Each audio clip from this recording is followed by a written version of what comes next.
Um,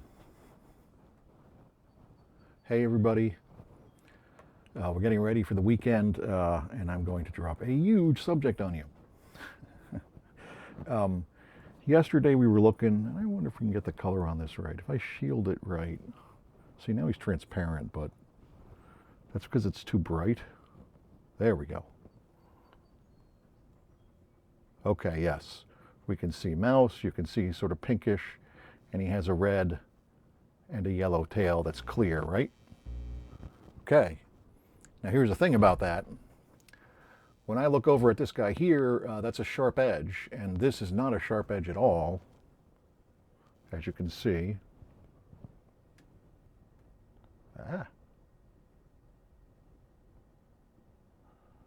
It's a blurry edge. So, well, how do I get that? We're about to enter a huge area of shading and texturing.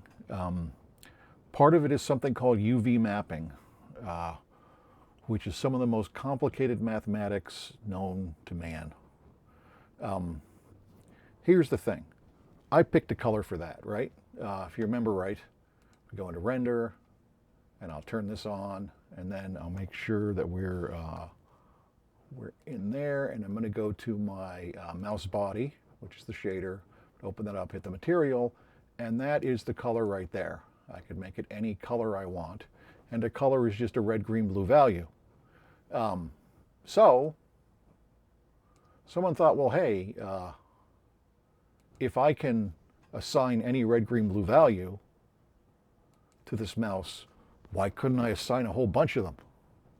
A whole bunch of them in a row this way and then rows this way is called a picture. Why couldn't I put a picture on there? And the answer is, of course you can put a picture on there. But to do it, you have to do something that is mathematically kind of complex. Remember, we started at the beginning of this semester with that idea that you had X and Y, but then they didn't show you Z because it made everything way more complicated. And you saw when I just added that Z, we needed 2 extra pieces of graph paper and a whole other thing to work with, right? We're about to do U and V and not so much W, but we're doing the ones before that. X, Y, and Z, and we all are familiar with it now, is geometry on a flat plane, which of course you would think, well, what other type of geometry is there? There's geometry on a curved surface. I want you to let your mind wrap around that for a little bit. So everything we've done, geometry-wise, X, Y, and Z, assumes that we're working on a flat plane. But what if we weren't? What if we were working on a sphere? You know, you can't really have X and Y anymore. You need something else. You need latitude and longitude. There's a really big sphere that we use this all the time on, and we're all standing on. It's called the Earth. Airlines have to use this type of geometry all the time because they're flying around the world. So, and this is kind of a strange thing to wrap your mind around. When you're doing geometry, putting flat things on non-flat surfaces, the shortest distance between 2 points is not a straight line, it's a curve. And actually, there was a time they used to actually fly from New York City to Beijing over the Arctic Circle because it's the shortest route. They stopped because of some issues with freezing, but if you look at it on a globe, it makes sense. If you look at it on a map, it seems ridiculous. Now, why am I telling you all this? We know an image is an X and Y plane. We know that isn't. So we have to unwrap that. We have to unwrap that figure, which is all curvy, and make it flat. And that is a process known as UVing. Gets its own window. Gets its whole own application. I can use these windows like any other. I hit Shift and A there, Shift and A there. Now, here's what we're looking at so you know. This entire object, every polygon on it, you can see I can click them, has been laid out flat in a 2-dimensional plane. This way's U and this way's V. And by the way, anything that's red means that there's overlap, which is problematic. So I have to come up with a way to put all of these polygons flat on this plane to be able to draw on it well. Modo has some of the best tools in the world for this, which is good. This is called the map. It's called a UV map. And you'll see that says V and that says U rather than X and Y, because they're not X and Y anymore. They are U and V. Project. I want to project a new map on top of this. And it's funny, do you see how it just changed over here? This is the UV map it's looking at right now. That's a planar map. That's looking at it as a plane, and that has a lot of stuff piling up on top of it. I'm going to pick Atlas 2, which is the best math. Actually, that's not bad. And then I can say how many pieces do I want it to break into, and I'll give it a few more. And then iterations is how many times do I want it to run the math until it gets looking pretty good. If I have it so there's no overlaps, that's by far the best. This is not bad, and those little circles are showing me where it's trying to project to give us flat surfaces. That's good enough. I mean, I'm going to show you a little bit more. If you get into UVing, you probably could have a job right away, because it's an area of 3D most people really dislike. But it's a huge area. It's really important to be able to take your entire model and unwrap it flat so that we can start to use textures. I'm going to show you one other operation here. I just hit a 2 key and I went into edge mode, Shift and A. And I selected that edge that's weird. And now if we go over here, I think it will show us where it is, won't it? There it is. It's this edge at the end of the tail. So it's selected there. I don't want that to overlap. In this window, I'm going to move it like that. And I just got rid of that bad color. Over here, let's see what's happening over here. I'm going to hit the Q key over here. I'll grab that edge and hit it over here. That's having some issue there. Let's see what happens when we move that one. That way. That way is much better. Move that one that way. I'm going to grab this one here and I'm going to push it this way. I should rotate that one too. Okay, then I'm going to go into polygon mode. 3 key, click that poly. That's the poly that's having my issues right now. And I'm going to put that somewhere where it's got room. Like there. Okay, and now I have a good looking map. This map has no overlaps. Now, let me explain to you why this is important. Okay. Kevin's asking if we're going to tell people how often people really use UV maps. You use them all the time when you're making textures. People don't like dealing with it. I set up this UV map, so if you, by default, you could just try this. I now have another window that's related to texturing called Paint, which is actually a place where I can paint. Okay. This is, I'm going to go over here actually to default. This is my mouse. Here are my paint tools. I'm going to pick an airbrush tool and I'll give it a color. Let's see where mouse is here. You know what? We want that back of that tail to be reddish. So let's go for reddish. We'll go like here-ish. Good. Now, if I go on the mouse right now, you see how my mouse pointer is making a little circle because I selected an airbrush tool? If I hold down my right mouse button, I can make a brush bigger.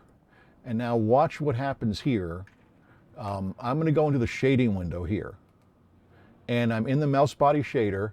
When I click on this, something's going to happen over here. Watch. Make sure we can see it. Okay. It made an image. That image is called diffuse color, and it's going to be the diffuse color of what's going on here. What does that mean? That means if I paint, I'm now making it red. See that?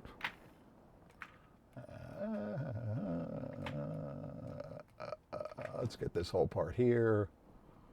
Make that all reddish. And actually, I'm going to have to do a little part up the tail, but we'll do that momentarily. We'll get this guy all red first. And if I'm doing this, you know what? I don't really need my tail tip shader. Let's turn that off, because we know this is going to be yellow. I probably can just attach those polygons. Let's go over here. I'm going to go to Model. I'm going to go to Poly Mode.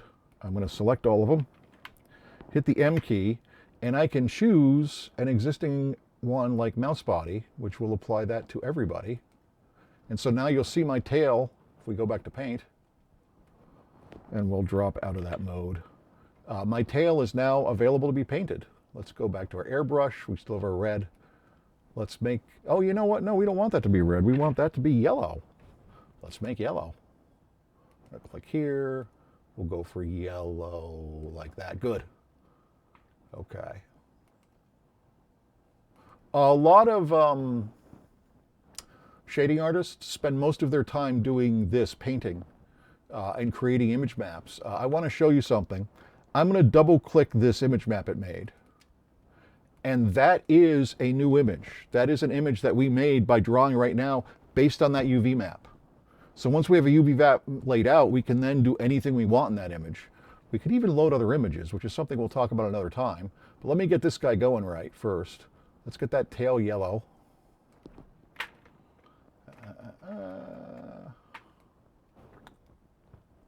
Get rid of all that pink.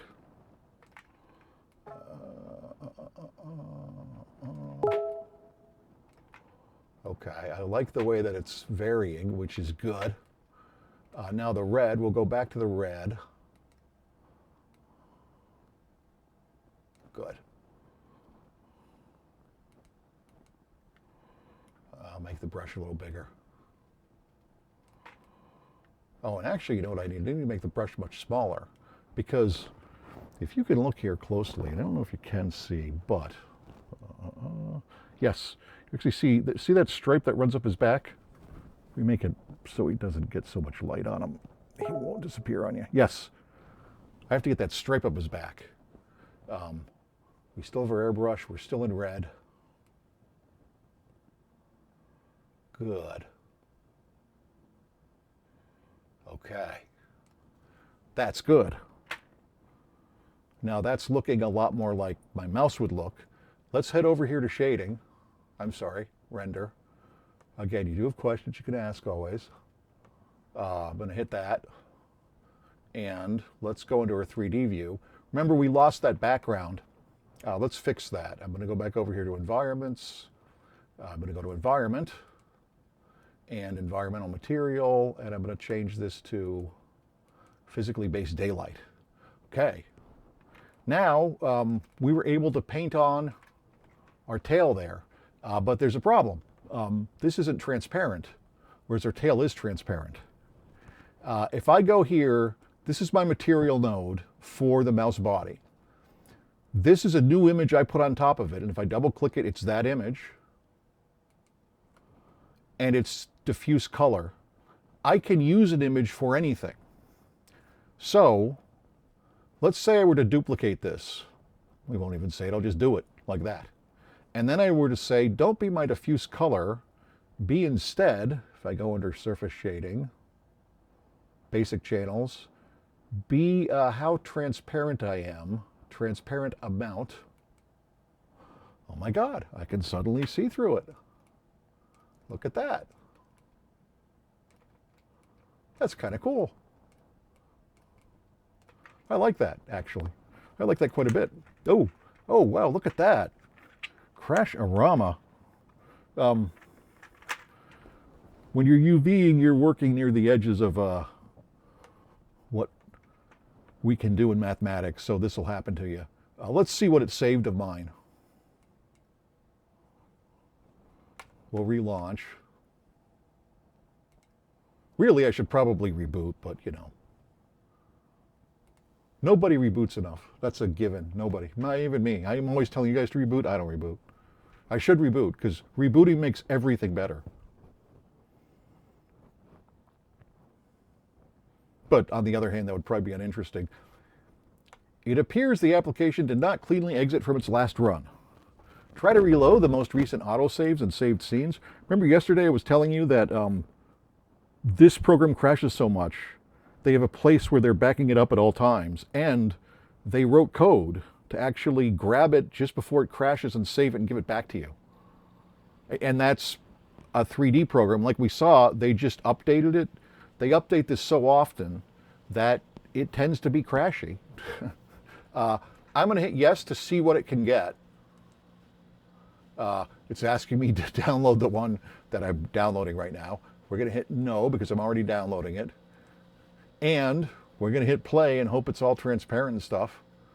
No. Wow, it got nothing. It did not get any of my work at all. That's painful to me, you know? It's funny because I think I set it up to save every 15 or 20 minutes, and it makes me want to find.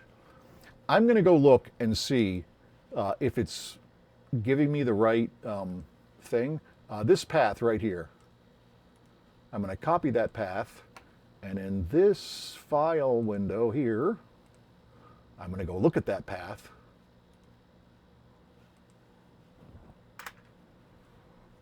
Okay. And we're going to look at the last file. That's a gummy mouse at 12:58. Yeah, no, that's 16 minutes ago. I shouldn't laugh. I shouldn't laugh. I mean, I guess I can laugh. Who cares, really? Okay, that's it. It did not. It got me at just the wrong time. I see, you know, down here it's 1:16, so that's within the. What did I say? It was saving every 15 minutes. I might lower that since I'm here. You know, I might lower it to 8.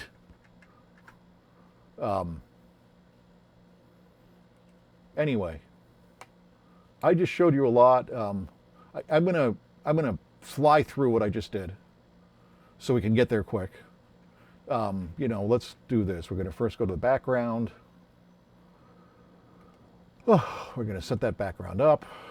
I'm going to make sure that I'm on physically based daylight. I'm going to lose tail tip because I don't need it. Delete it, delete it, delete it, delete it, delete it. Good, no tail tip. I'm going to head over here and I'm going to turn all the polys into mouse polys. I'm sorry, mouse body polys. I'm going to hit the M key and I'm going to pick from this list mouse body and hit OK. So now everything's mouse body. I'm going to go to the UV, which should still have our old weird UV in it. I'm going to hit Shift and A, which zooms in here. And then I have to pick the default map, which is that. And I'm going to project a much better map, which is that.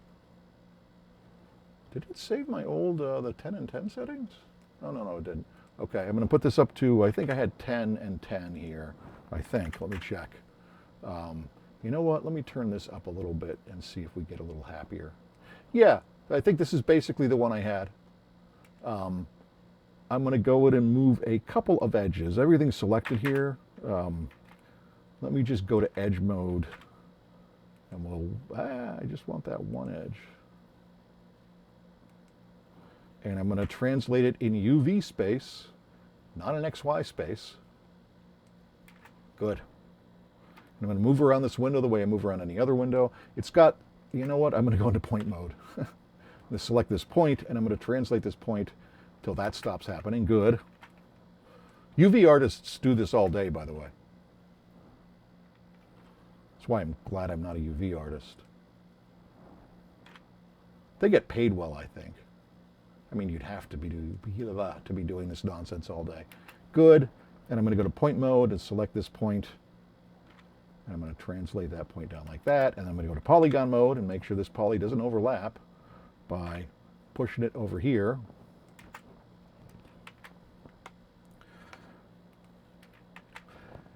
Now I'm going to save. We covered saving yesterday. We should have covered it today. Save as. I'm not overwriting, remember that. Gummy mouse 4. Got my UV map. I should be able to paint. Let's head over to paint. Shift A, let's take a look at our mouse. It ends up in vertex map, but I'm going to go into default like that. I'm going to give them, we're going to go into our paint tools. Notice there's a lot of painting things in here. No, those are particle tools. I'm on the wrong one. Paint tools. We're going to airbrush it. We're going to pick, we'll start with the red. That's looking pretty good. I'm going to pull this window a little bigger. I'm going to go into shading so you can see it happen over here. We're in this mouse body shader. And now when I click, it's going to give me, it's going to take a second to create a new image map. And then it's going to let me squirt red all over that. Turn this mouse over.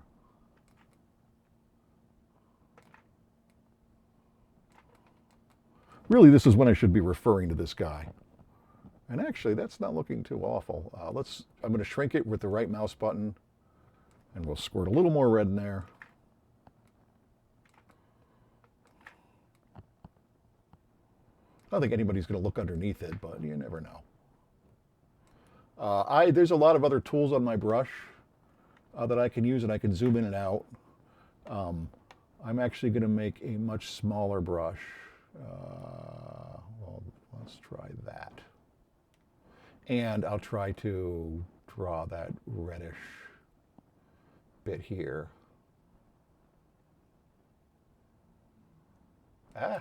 Control Z that. Ooh, I lost the whole damn thing. Oh, well.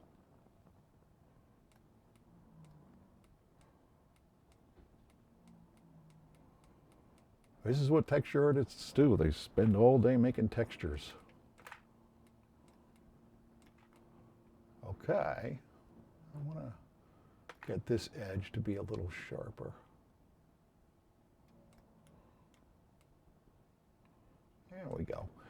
Let's do the yellow.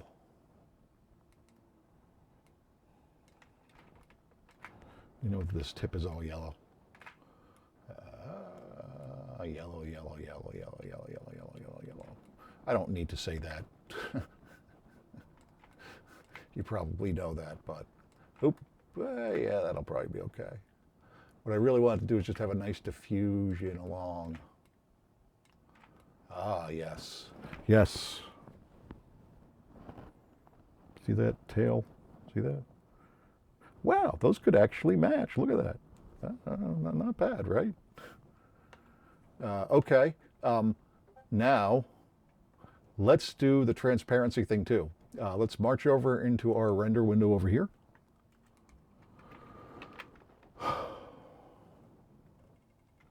I'm going to duplicate my map.